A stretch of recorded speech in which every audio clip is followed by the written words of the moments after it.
마가복음 10장 13절 이하에서 주님은 이렇게 말씀을 하신 적이 있습니다. 제자들은 여전히 누가 더 높은 자리를 차지할 것이냐에 관심이 있었습니다. 예수님 때나 지금이나 우리 모두는 다 높아지는 것에 관심이 많이 있습니다. 그래서 누가 더 높은 자리를 차지할 것인가 하는 문제로 서로 경쟁을 하면서 눈총을 주고 있었습니다. 그때 어떤 사람이 예수께서 만져주심을 바라고 어린아이들을 데리고 왔습니다. 그러자 제자들이 예수님 주변에 있는 것이 무슨 권세라도 되는 것처럼 어린아이를 데리고 온 사람들을 꾸짖습니다. 그런 제자들을 향해서 주님이 하셨던 말씀 여러분 기억하시죠? 누구든지 하나님의 나라를 어린 아이같이 받들지 않는 자는 결단코 그곳에 들어가지 못하리라.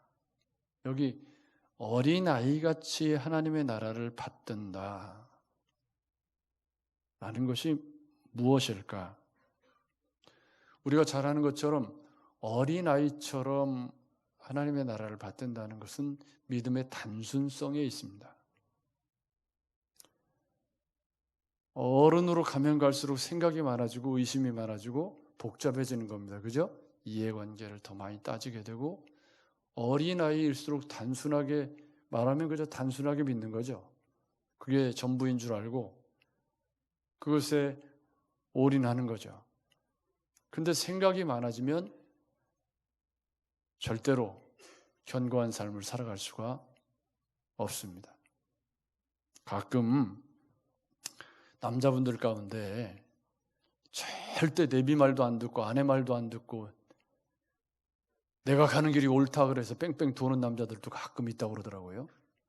누구한테 물어보지도 않고 내비 말도 안 듣고 좀 곤란하지만 그러나 자기 삶의 자리를 견고하게 지키고 부안해동하지 않는 그런 신앙의 단순성을 어린아이와 같이 하나님의 나라를 받든다라고 주님은 말씀하신 줄로 믿습니다. 그런데 문제는 우리가 살아가는 인생에 다양한 일들이 일어난다는 겁니다. 그럴 때 변함없이 어린아이와 같이 주님을 신뢰하는 것이 그렇게 쉽지 않다는 거죠. 주님이 나를 사랑하신다면 일어나지 않을 것 같은 일들이 우리의 삶에 일어나기도 하고 이렇게 예상치 않은 코로나 사태가 주님이 통치하신다면 이렇게까지 길어지지 않아야 될 것 같은데 무한정 길어지고 있는 뉴스 이 포털에서 전에처럼 막 시끄럽게 이렇게 하지 않아서 그렇지 뭐 상황은 별로 좋아진 게 없습니다. 외국의 상황 같은 경우에는 뭐 훨씬 더 나빠진 나라들도 많고 그러니까 문제는 우리의 상황이 계속 요동치고 있고 변하고 있다는 거죠. 여러분 맞죠? 늘 편안하고 늘 좋기만 하면야 뭐 무슨 문제가 있겠습니까마는 우리의 삶의 정황들이 요동치고 여러 가지 어려움과 고통이 있다는 말입니다. 그런데 그것이 나와 직접적인 관련이 있는 문제일 때, 뭐 직장의 승진 문제와 관련이 있다든가 아니면 다른 사업적인 어떤 문제와 관련이 되어져 있을 때 그럴 때도 변함없이 주님을 신뢰할 수 있는가? 내가 원하는 것과 다르게 일하시는 주님을 만날 때도 주님을 신뢰할 수 있는가? 오늘 다윗은 하나님을 향한 무한한 신뢰를 찬양으로 우리에게 선물해 주고 있는 것이 시편 31편입니다. 오늘 요절, 제가 요절만 읽은 거죠. 14절 여호와여 그러하여도 나는 주께 의지하고 말하기를 주는 내 하나님이시라. 이 그러하여도는 앞에 어떤 얘기가 있다는 말이죠. 앞에 어떤 사연이 있다는 얘기예요. 근데 이건 과거에 일어난 일입니다. 그죠? 과거에 어떤 일이 있었는데 그러하여도 나는 주님을 변함없이 치우침 없이 주는 내 하나님이시고 나는 주님을 의지하겠습니다. 그러니까 이 말은 그러하여도라는 말이 앞쪽에 있는 어떤 이야기가 내가 원하는 것과 다른 어떤 상황이 발생을 했고 그로 인해서 굉장히 고통스러운 상황 가운데 있는데 그러하여도 나는 주님은 내 주님이시고 나는 주님을 신뢰하겠습니다. 과거 이야기입니다. 15절 이건 나의 앞날이 주의 손에 있사오니 여기다 그러하여도를 붙이면 과거에 하나님이 그렇게 하셨어도 그러하여도 나의 앞날이 여전히 주님 손에 있습니다라고 하는 미래지향적인 신앙. 그러니까 과거와 현재 미래를 통틀어서 그러하여도 이 말은 주님이 내가 생각한 것과 다르게 어떻게 역사하는 그런 상황이 내게 있다고 할지라도 그러하여도 주님을 향한 나의 신뢰는 변함이 없을 것입니다. 거두절미하고 그러면 다윗이 처해져 있는 상황이 어떤 상황이냐? 여러분 9절부터 13절까지를 보면 두 가지 이야기를 합니다. 일단 두 가지 이야기 중에 9절부터 10절을 보면 여호와여 내가 고통 중에 있사오니 내게 은혜를 베푸소서 내가 근심 때문에 눈과 영혼과 몸이 쇠하였나이다 그럽니다. 일단 고통 가운데 있다는 거예요. 어떤 고통인지는 모르겠지만 아무튼 무엇 때문에 찾아온 고통인지는 잘 모르겠지만 다윗이 굉장히 큰 고통 가운데 있다는 말입니다. 구약 시대에 있어서 눈은 건강의 척도로 여겨졌습니다. 우리 신체 가운데 제일 오래까지 늙지 않는 게 귀라고 그러죠. 그래서 임종 직전에도 귀는 열려 있다라고 제가 여러 번 들었습니다. 그래서 임종하실 때 찬양을 불러주고 임종하실 때 옆에서 이렇게 기도하고 하는 것이 그게 절대 근거 없는 것이 아니고 제일 빨리 늙는 건 뭐죠? 눈이죠. 눈이 제일 빨리 늙는다고 그래요. 그런데 여기 근심은 눈을 어둡게 하는 원인이라고 구약에 말하고 있고 몸에 해당하는 몸에 해당하는 히브리어는 여성의 자궁이나 위를 의미하는데 이 눈과 몸 이 말은 지금 고통이 모든 삶을 삼키고 있다는 것을 시적으로 표현한 거죠. 여기 그러니까 9절에 내가 고통 중에 있사오니 이게 제목입니다. 근데 그 고통의 구체적인 내용이 뭐냐면 근심 때문에 눈과 영혼과 몸이 쇠하였나이다. 특히 여기 영혼이 들어있다라고 하는 것은 육체적으로도 힘들고 마음도 힘들고 그런 거죠. 여러분 몸과 마음이 다 힘들면 어떻게 되죠?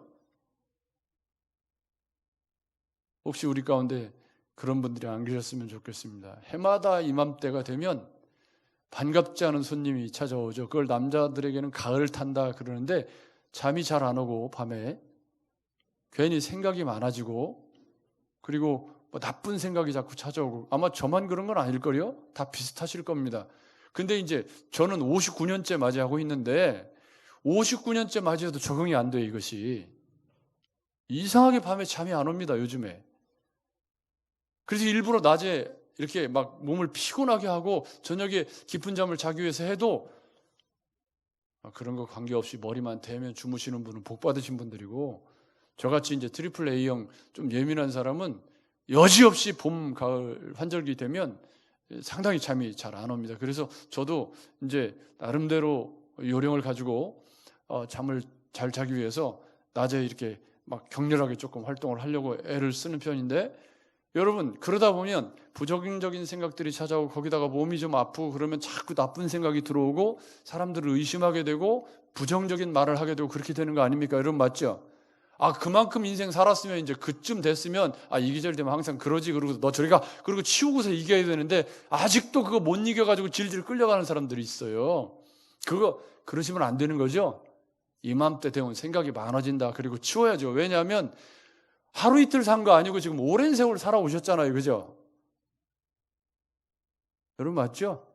그러면 세상 돌아가는 거 다 어느 정도 알고 사람이 금방 변하는 거 아니니까 그 사람 조금 뭐 언짢은 거 있고 그래도 그게 금방 변하는 거 아니에요. 사람이 금방 안 변합니다. 그러면 그냥 그러려니 하고 지나가야 이 계절이 지나가지 여기다가 막 잠 안 자고 소설 쓰고 막 이러면 이 가을이 얼마나 가을 타는 거죠. 그러면 뭐 어디론가 떠나고 싶고 자꾸 10월의 마지막 밤을 자꾸 이상한 짓을 자꾸 하고 그러는 거 아닙니까? 여러분 맞죠? 그런데 다윗은 지금 가을 타는 게 아니고 실제적으로 고통이 찾아와서 몸과 영혼과 마음이 다 힘든 거예요. 특히 10절 말씀을 보면 내 일생을 슬픔으로 보내며, 그런데 이 보낸다는 말이 히브리어 카라라는 말인데 이게 끝마치다라는 뜻입니다. 그러니까 다윗은 어떤 생각을 하냐면 나 이러다 인생이 끝날 것 같다. 그만큼 고통스럽다는 거죠. 뭐 그게 구체적으로 어떤 일인지는 잘 모르겠어요. 이게 얘기를 안 해주니까 이 시편의 배경이 정확히 안 나와 있어서 무엇 때문에 구체적으로 이렇게 힘든지는 모르겠지만 이러다가 내 인생이 그냥 끝날 것 같은 그런 고통 가운데, 죽을 만큼 고통스러운 상황 가운데 있다. 죄악 때문에 약해지고 내 뼈가 쇠한다고 말씀을 하고 있습니다. 여기 죄악이라는 말은 히브리어 원문에 보면 이게 죄악이라고 번역이 됐지만 고통에 더 가까운 말입니다. 그래서 죄악 때문에 고통스럽다라고 본문을 읽으면 안 되고 고통 때문에 고통스럽다라고 읽어야 원문에 가깝다고 칼빈은 설명을 합니다. 그러니까 여기 지금 10절에 죄악 때문에 약하여지며 나의 뼈가 쇠하도다라고 할 때 이 죄악이라는 말은 원어의 정확한 의미는 고통에 더 가깝다. 그러니까 사는 게 뭐 녹록하지 않은 거죠. 여러분 11절부터 13절을 보면 이제 9절 10절은 전인적인 내 몸에서 내 삶에서 일어난 고통의 문제라면 11절부터는 사람들과의 관계 속에서 찾아오는 고통입니다. 이것도 만만치 않죠. 여러분 이게 절대 쉬운 일이 아닙니다. 여러분 맞죠? 우리가 관계를 뭐 전주시에 있는 사람하고 다 관계를 맺고 살지는 않습니다. 몇 사람하고 관계를 맺고 사는 거예요. 크게 보면 저희는 우리 어울림교회 우리 가족들하고 관계를 맺고 살고 이게 굉장히 삶의 중요한 자리를 차지하고 있죠. 그리고 또 다른 운동 모임도 있고 또 학교 지연 모임도 있고 뭐 동창회도 있고 뭐 이런 몇몇 관계들 속에서 삽니다. 그런데 그 얼마 안 되는 관계들이 다 두루 평안하면 문제가 없는데 그 중에 하나는 어디 가나 꼭 말썽이 있어요. 그죠? 시기 질투가 있고 또 뭐 나를 건드리는 사람이 있고 뭐 어렵게 하는 사람이 있고. 근데 다윗은 본문에 보면 이렇습니다. 내가 모든 대적들 때문에 욕을 당하고 내 이웃에게서는 심히 당하니 내 친구가 놀라고 길에서 보는 자가 나를 피했다. 그러면서 내가 잊어버린 바 됨이 죽은 자를 마음에 두지 아니함 같고 깨진 그릇 같다. 이게 무슨 말이냐면요, 사람을 없는 것처럼 취급하고 대놓고 욕한다는 말이에요. 내가 여기 있는데 없는 사람처럼 취급하면서 대놓고 비방하는 거 있잖아요. 여러분 얼마나 그게 비참하고 어려운 일인지 아시겠죠? 분명히 내가 여기 앉아 있어요. 그런데 앞에서 내 얘기를 지금 하고 있는데 나를 없는 사람 취급하고 대놓고 막 해버리는 거예요. 그러면 여러분 그게 어떤 뜻이죠? 내 인격을 완전히 멸시하고 나를 없는 사람 취급한다는 말입니다. 이게 얼마나 힘든 일인지 우리가 안 겪어봐서 잘 모르지만 적어도 그 정도 밑바닥 인격으로 사는 사람과 관계를 맺고 살지는 않으니까요. 그렇지만 다윗은 그런 고통 가운데서 내가 무리의 비방을 들었으므로 사방이 두려움으로 감쌌고 그들이 나를 치려고 함께 의논할 때에 내 생명을 빼앗기로 꾀하였다. 그래서 몸도 마음도 힘들고 주변 사람도 나를 힘들게 하는 총체적인 어려움이라는 말입니다. 여러분 거기도 저를 보십시오. 요즘 사는 게 만만치 않으시죠? 이 코로나가 끝날 듯 끝나지는 않고, 전북에도 이번 주에 한 3명 또 떠가지고 바짝 긴장하게 만들고, 서울 경기 쪽에서는 계속 그러고, 근데 그것보다 더 어려운 건 뭐냐면 우리가 느끼는 심리적인 고통입니다. 그죠? 사실은 별일 없이 다 할 거 하고 살잖아요. 지금 여행 못 가고 조금 이제 그런 것만 차이가 있지, 그렇다고 삼시세끼 안 잡수시는 거 아니고 숨 안 쉬는 거 아니고 운동하고 싶은 거 못 하는 거 아니고 다 한단 말이죠. 지금 마스크 쓰고 할 뿐이지. 여러분 그렇죠? 그런데도 마음이 즐거움이 없고,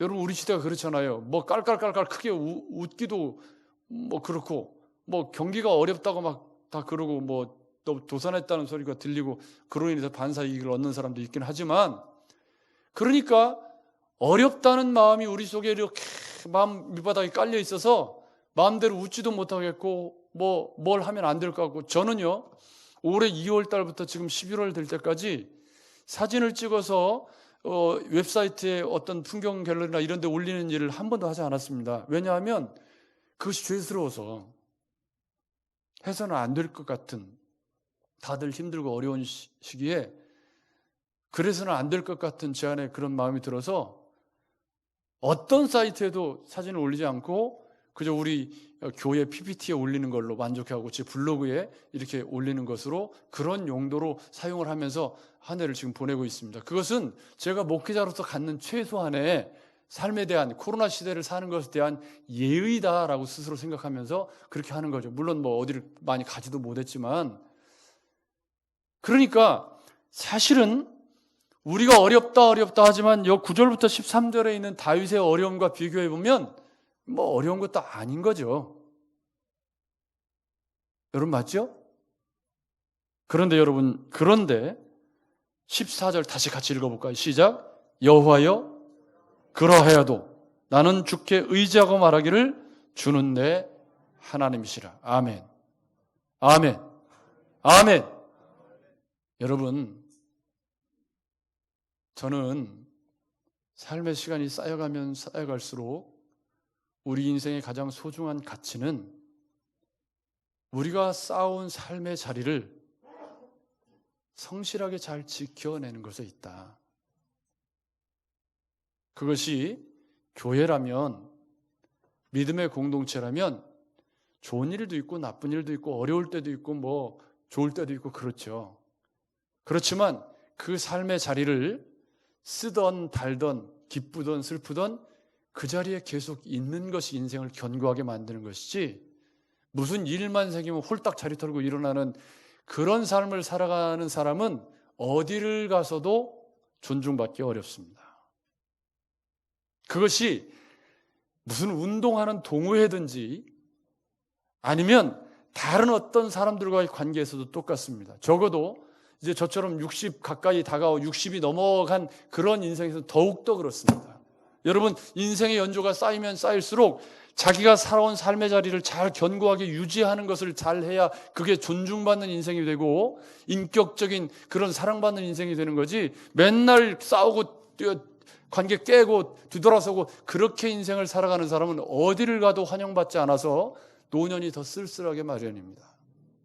하물며 믿음으로 살아가는 삶에 있어서 가장 중요한 것은, 그러하여도 내 삶이 어렵고 곤고하고 코로나로 신음하는 때도 있고, 여러분 59년 중에 한 해 지금 59분의 1이에요. 이 코로나로 어려운 건. 인생이라고 하는 긴 시간을 놓고 보면 얼마 안 되는 시간인데 죽을 것 같이 힘들다 그 말이에요. 왜? 내 맘대로 살 수 없으니까. 그러하여도 여전히 주는 나의 하나님이시라. 아멘.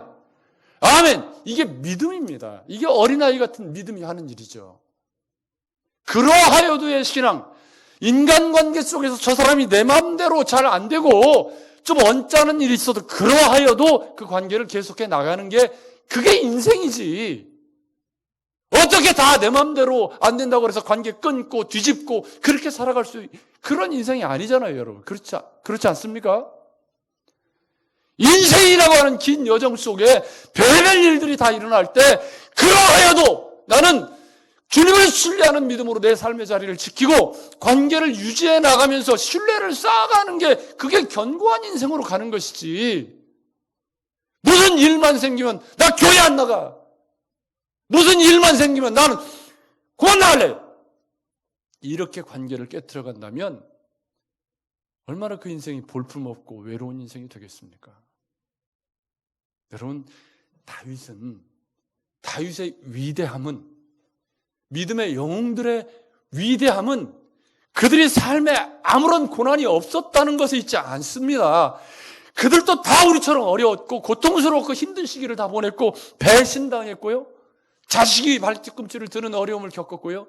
하나님이 살아계시다면 이런 일이 일어나지 않을 것 같은 일들을 다윗도 많이 겪었지 않습니까? 여러분 아시지 않습니까? 그렇죠? 그런데도 불구하고 그러하여도 나는 주님을 신뢰합니다. 그게 믿음이지. 여러분 그렇지 않습니까? 우리 인생이라고 하는 긴 여정에 별의별 일들이 다 일어나고 앞으로도 또 어떤 일을 겪을지 알 수 없고 어떤 인간관계의 아픔을 겪을지 어떤 사건 사고가 내 인생에 있을지 모르지만 그러하여도 주님은 나를 사랑하시고 나는 주님을 신뢰합니다. 이게 믿음이지. 이게 어린아이 같은 믿음 아닙니까? 여러분 1절부터 다시 보십시오. 여러분 주여 내가 주께 피하오니 이게 그러하여도 신앙이 가는 길입니다. 주님께 피하는 거예요. 주의 공의로 나를 건져주십시오. 내게 견고한 바위와 구원하는 산성이 되시되 내게 길을 기울여 주시고 그러하여도 신앙은 초점을 주님께 맡기고 어려움의 순간들을 계속해서 주님께 이야기하면서 기도로 살아가는 것이 그러하여도 신앙이 가는 길이죠. 아멘. 그런 사람이 어려울 때 견딜 수 있는 거지 주님과의 관계를 지속적으로 해오지 못하고 어느 날 갑자기 뚝 떨어져서 믿음이 좋은 사람이 생길 방법은 없습니다. 목회자로서 코로나가 안타까운 것은 벌써 저는 강단에 이렇게 서 보면 다 보이잖아요. 누가 빠졌는지. 그냥 보면 다 보여요. 거의 지정석 다 있기 때문에 그 자리에 누가 없는지 김명 집사가 오늘 못 왔다. 금방 보인단 말이에요. 그러면 그 자리가 하나둘씩 늘어가면 마음속에 제 근심도 함께 쌓여갑니다. 코로나가 우리에게 치명적인 것은 타성이 젖게 만든다는 거죠. 그래서 모이는 교회에 대한 막연한 그런 두려움이 예배를 한 번 쉬고 두 번 쉬고 하면서 어린 신자들 등록 안 한 사람들은 싹 이제 아예 예배 안 나오고 홀신앙 가진 분들이 하나둘씩 이렇게 무너져가는 모습을 제가 이렇게 보면서 이게 코로나 시대가 교회에 주는 연단이라는 생각이 제 안에 자꾸만 드는 겁니다. 그러하여도 믿음의 자리를 잘 지키고 그러하여도 주님과의 신뢰를 계속해서 쌓아가는 사람이 좋은 그리스도인 아닙니까? 여러분 그렇지 않습니까? 상황이 어떻게 바뀌어도 주님과의 관계를 유지해갈 동력이 내게 있는 그러하여도 신앙의 사람이 어떤 어려움 가운데서도 이겨나가면서 믿음을 지켜나가는 거지. 그런 사람들 우리는 믿음의 영웅들이라고 부릅니다.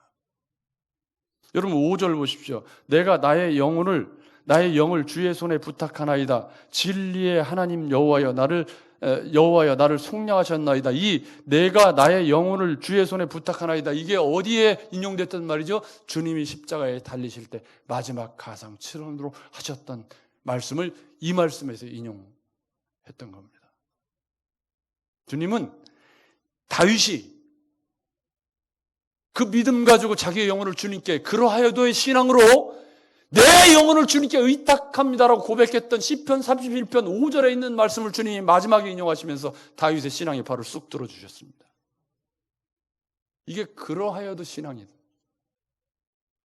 어렵고 힘들지만 그래도 내 영혼을 주님께 의탁하는 믿음으로 하루하루를 살아갔던 다윗의 위대한 신앙. 그러면서 7절에 뭐라고 말하냐면요. 내가 주의 인자하심을 기뻐하며 즐거워할 것은 이게 그라이도 신앙을 유지하는 데 굉장히 중요한 원리입니다. 여러분 보십시오. 주께서 나의 고난을 보시고, 할렐루야. 그러해도 신앙을 유지하는 데 이 믿음이 꼭 필요한 거예요. 주님이 이 코로나 시대에 내 고난을 보시고 있다. 죽은 주님이 아니고 주님이 나를 보고 있다. 이 믿음. 그리고 주님이 나를 아신다. 내 영혼을 아셨으며 야다. 여러분 구약 성경에 우리가 잘 아는 헤세드라는 히브리어가 있고 야다라는 히브리어가 있잖아요. 구약 성경에 이 야다라는 히브리어는 부부가 서로, 남편과 아내가 서로를 아는 것처럼 깊이 안다. 우리 주님이 나를 안다. 주님이 나를 알고 계신, 다윗은 그런 믿음이 있었다 그 말이에요. 그러해도 신앙, 14절에 그러해도 신앙이 우연히 나온 게 아니라 주님이 나를 보시고 있고 주님이 나를 알고 있다는 믿음이 그에게 있었기 때문에 어려움과 고난에 굴복할 수 없는 그런 믿음이 그에게 있었다는 말입니다. 사랑하는 여러분,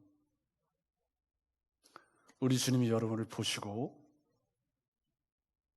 우리 주님이 여러분을 아십니다.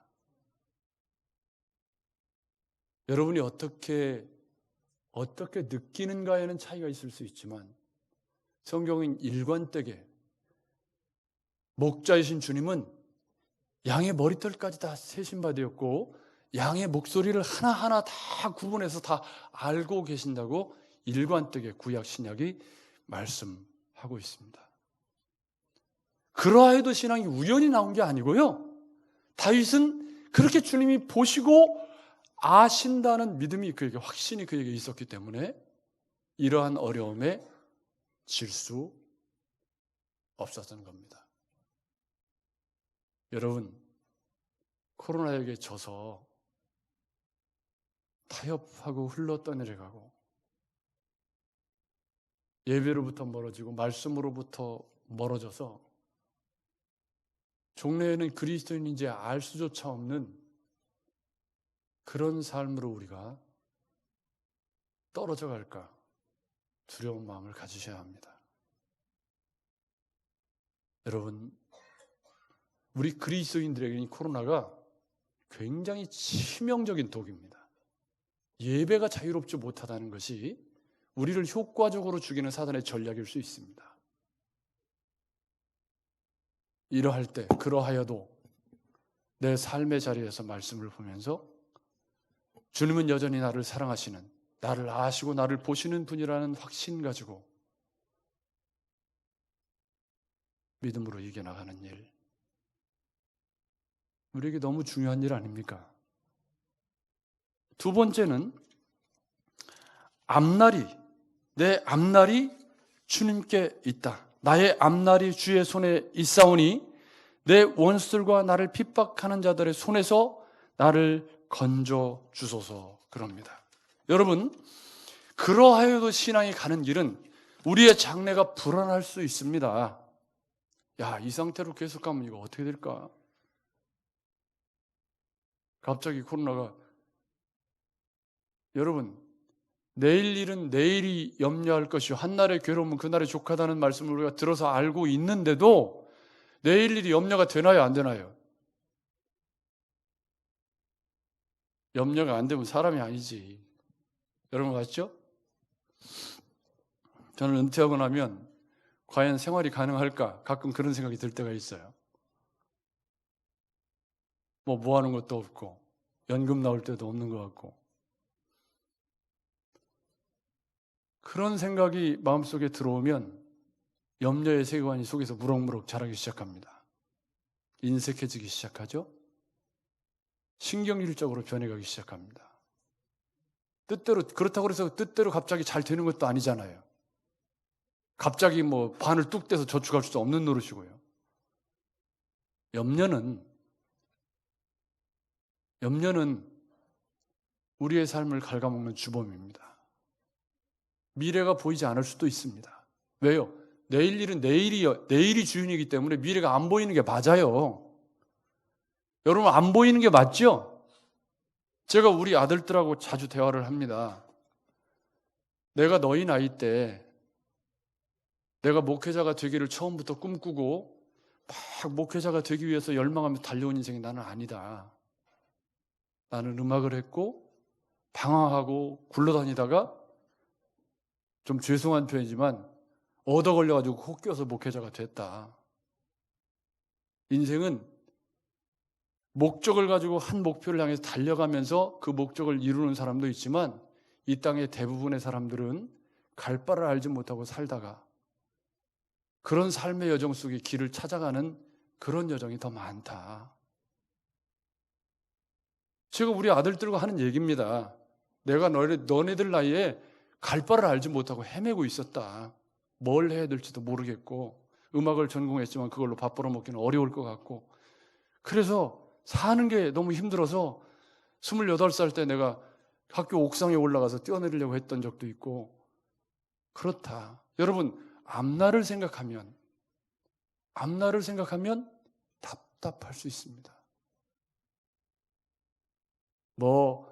베이비 부모 세대가 죽고 나면 우리 아이들이 우리를 다 먹여 살려야 되는데 많이 낳고 지금은 안 낳고 자꾸 장래 생각하면 연금이 줄어들고 있다는데 이게 염려가 무럭무럭 자랍니다.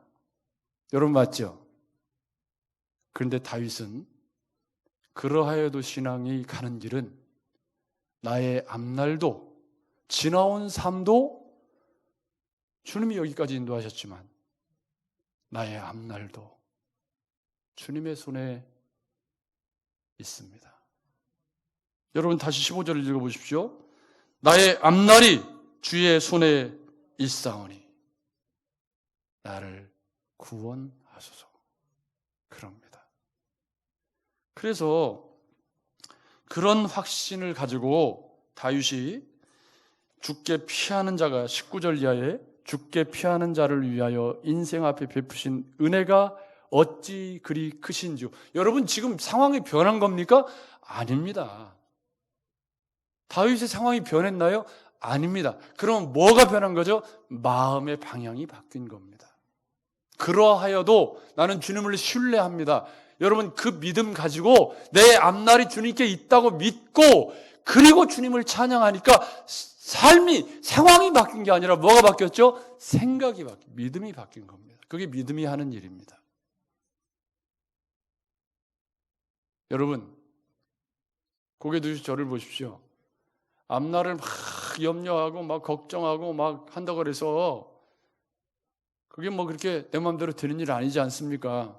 지난주에는 70은 안 됐고 60대 중반 되신 어떤 저 가까운 분 목사님 한 분이 교통사고 나서 현장에서 그냥 세상을 떠나셨다는 얘기를 들었습니다. 저 가까운 분 친구니까요. 인생 알 수 없습니다. 그죠? 내일 알 수 없죠. 그래서 다윗은 현재의 내 삶도 어렵고 힘들지만 내 앞날 생각하면 암울하고 어두울 수 있지만 그러나 내 앞날도 주님께 있다는 것을 믿고 그리고 이렇게 고백합니다. 주께서 그들을 주의 은밀한 곳에 숨기사 사람의 꾀에서 벗어나게 하시고 비밀이 장막에 감추사 말다툼을 면하게 하시고 그러니까 여호와를 찬송할지어다. 견고한 성에서 그의 놀라운 사랑을 내게 보이셨음이로다. 아직 보여준 거 아닌데 보여줄 줄로 믿고 앞날이 주님께 있음을 믿고 아멘! 하고 찬양한 거죠 지금. 그게 믿음이잖아요 여러분. 여러분 그게 믿음으로 사는 거 아닙니까? 여러분 그렇죠? 염려해서 움켜쥐고 신경질 내고 그렇게 한다고 삶이 변하는 거 아니고 코로나 시대가 길어져서 삶이 자꾸 변해가고 있지만 그래도 나는 내 삶의 자리를 믿음으로 잘 지켜내는 게 믿음이지. 아멘. 누가 뭐라고 하더라도 상황이 어떻게 바뀌어도 나는 내 삶의 자리에서 내가 할 일들을 하나하나 해나가면 그게 인생이 견고해지는 거고 믿음으로 사는 거지. 뭘 염려하고 뭘 생각해서 계속 불안에 떨면서 삶의 자리를 스스로 파괴하고 엉덩이가 들썩들썩하면서 불안해하고 요동해하는 것은 어린아이 같은 믿음으로 사는 것이 아니라는 말입니다. 그러하여도의 신앙은 지금 삶의 정황이 내 마음대로 잘 되지 않아도 불안하고 좀 염려스럽고 힘들어도 그래도 주님이 나를 아시고 주님이 나를 보시고 그런 믿음 때문에 내가 주님을 신뢰합니다. 내가 지금 너무 어렵고 힘들지만 그래도 주님은 나의 주님이십니다. 내 앞날이 주님께 있습니다. 그래서 찬양하는 거죠. 그 믿음 가지고 어려워도 힘들어도 찬양하는 거 아닙니까? 선한 목자, 오늘 우리 권사님들 찬양하신 것처럼 선한 목자가 되신 주님이 나의 목자라는 믿음을 가지고 이 어려움의 시기를 그렇게 이겨나가는 거죠. 여러분, 코로나 시대에 어떤 분들은 조금 성급하게 알곡과 가라지를 걸러내는 뜰채와 같다. 코로나가. 경솔하게 말하시는 분들도 있습니다. 두려운 이야기죠. 우리 교회는 퍼센트가 작지만 큰 교회일수록 퍼센트가 많습니다. 교회를 떠나는 사람들의 퍼센트가, 예배를 쉬는 사람들의 퍼센테이지가 올라갑니다. 저희는 지금 몇 분, 오늘은 한 10분 되는 것 같은데 그 정도 빠지지만 큰 교회는 3분의 1 이렇게 빠집니다. 코로나 시대는 그러하여도 신앙이 있는가 없는가의 시금석일 수 있다. 여러분, 마지막 23절, 24절입니다. 같이 읽겠습니다. 시작. 너희 모든 성도들아, 여호와를 사랑하라. 여호와께서 진실한 자를 보호하시고 교만하게 행하는 자에게 엄중히 갚으시느니라. 여호와를 바라는 너희들아, 강하고 담대하라. 이게 누구한테 하는 말이죠? 이제 다윗한테 하는 얘기가 아닙니다. 다윗이 누구를 초청하고 있습니까? 저와 여러분들을 초청하고 있습니다. 당신들도 나처럼 그러하여도의 신앙을 가지고 이 어려움의 시기를 진실한 믿음을 가지고 이겨내십시오라고 초청하고 있는 것이 23절, 24절입니다. 사랑하는 여러분, 그러하여도의 신앙 가지고 내 주변에 있는 사람들을 초청하고 그들에게 힘을 주고 위로를 주고 소망을 주는 그런 저와 여러분이 되셨으면 좋겠습니다. 삶의 자리를 견고하게 지키시면서 예배를 좀 더 소중히 여기시면서 그리고 매일 드리는 예배를 더 귀히 여기시면서 코로나 시대를 잘 그러하여도의 신앙으로 이겨나가시는 저와 여러분들이 되시기를 주의 이름으로 축복합니다. 좋으신 하나님,